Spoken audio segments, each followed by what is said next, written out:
The Autobiography of Benjamin Franklin,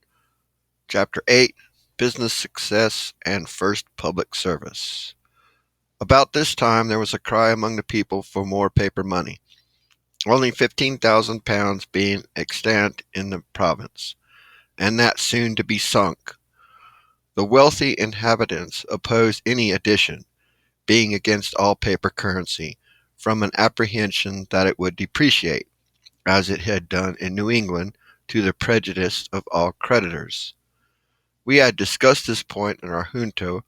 where I was on the side of an addition, being persuaded that the first small sum struck in 1723 had done much good by increasing the trade, employment, and number of inhabitants in the province. Since I now saw all the old houses inhabited and many new ones building, whereas I remembered well that when I first walked about the streets of Philadelphia eating my roll, I saw most of the houses in Walnut Street between Second and Front Streets with bills on their doors to be let, and many likewise in Chestnut Street and other streets, which made me then think the inhabitants of the city were deserting it one after another. Our debates possessed me so fully on the subject that I wrote and printed an anonymous pamphlet on it, entitled "The Nature and Necessity of a Paper Currency." It was well received by the common people in general, but the rich men disliked it, for it increased and strengthened the clamor for more money,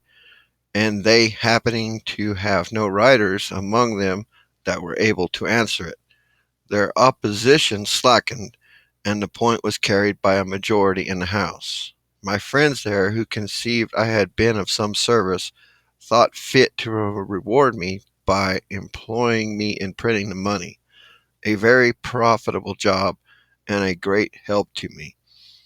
This was another advantage gained by my being able to write.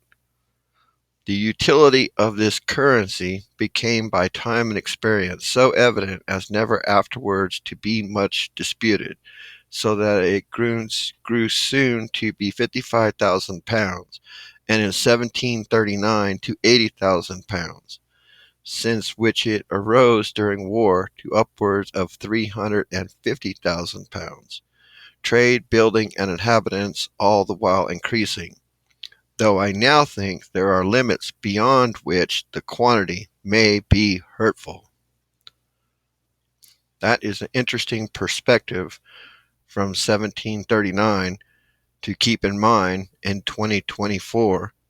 and into the future.